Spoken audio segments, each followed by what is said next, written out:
Hi guys, and welcome back to the Urban Butchery channel.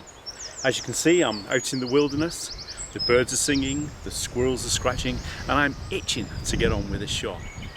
So in this shot, I'm going to give you step-by-step instructions on how to spatchcock a chicken. So without further ado, let's roll the intro, move over to the butcher's kitchen, bottoms down, heads up, let's crack on.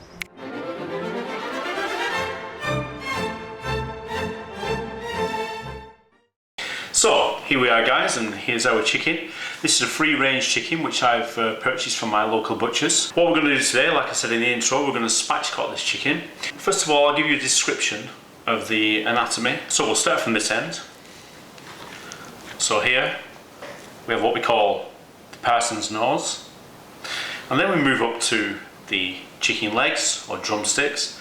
Just on the side here we have the thigh, just pop to the thigh there.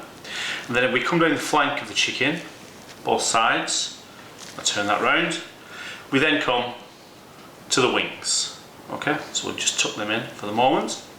And on top, we have two breasts. Let's crack on. So first of all, what we're going to do with this, we're going to take away this trussing band. Okay, this would have been applied in the butcher's shop. Okay, so we'll just take that off and get that out of the way. What I would say, just don't throw it to the side like that. If you do that, you may forget about it, and then when you're cutting your meat up, doesn't matter if it's chicken, lamb, pork, beef, you have a tendency of putting the meat down. If you put the meat down, that will stick to it, and then it could go in the oven. Throw it away.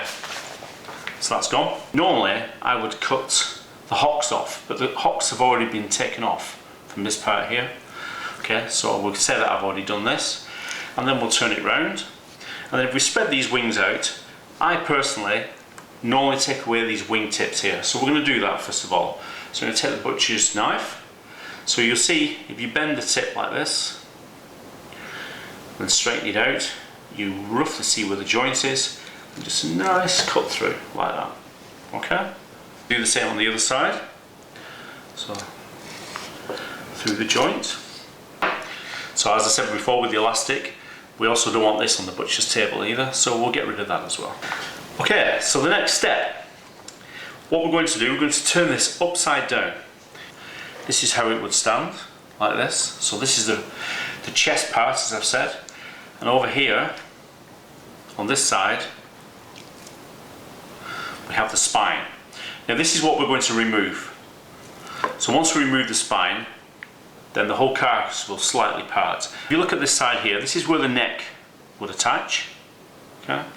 So what we're going to do, we're going to cut down the spine here, down this side, and cut down the spine this side. I have opened this up already for you so that you can actually see where you're cutting, but if you was to do this in real life, you wouldn't have to open it up. Okay? Take the meat shears, here we go, place inside the neck end, just cut that through, nice and steady. If you don't have any meat shears, you can use a sturdy pair of scissors. Excellent.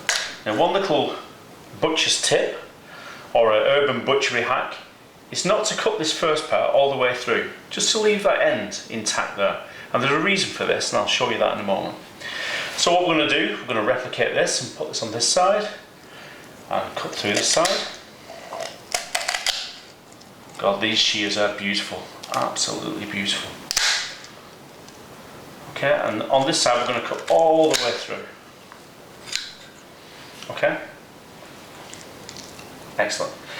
Right, now the reason why I didn't cut through that piece there, okay, is that if I'd cut through that piece, then this would have opened up and it would have been wobbling around all over.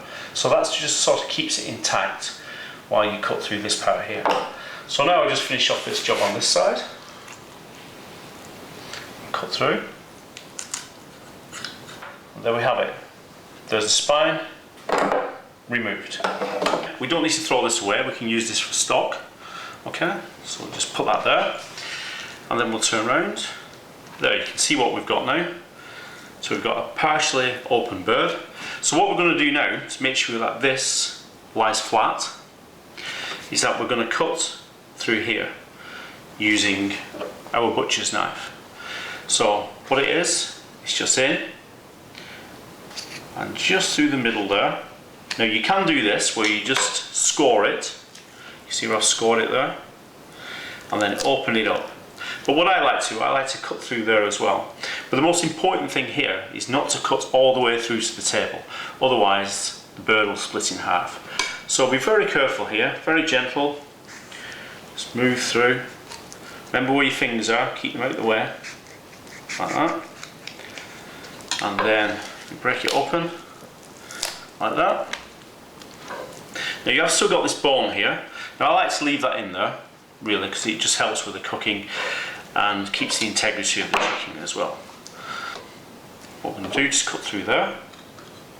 And then we're going to spread it out. And there we go. A spatchcock chicken. How easy was that? I shall just turn it over to show everybody. Now a real good benefit of actually spatchcocking the chicken is that when you put it onto a barbecue or you cook it into the oven, you get a lovely even cook all the way across. And it may sound a little bit peculiar, but it does taste a little bit different as well. If you wish, you can remove these little parts here, just these little bits of skin, just to tidy things up. Obviously this can go in your stock as well. Into the stock pot. So there you go, my friends. A spatchcock chicken. A skillful life. Now, back to the wilderness. I hope you enjoyed the show. If you did enjoy the show, then please press the subscribe button. Leave your comments down in the boxes below, and I'll catch you next time on the Urban Butchery channel. Skills for life.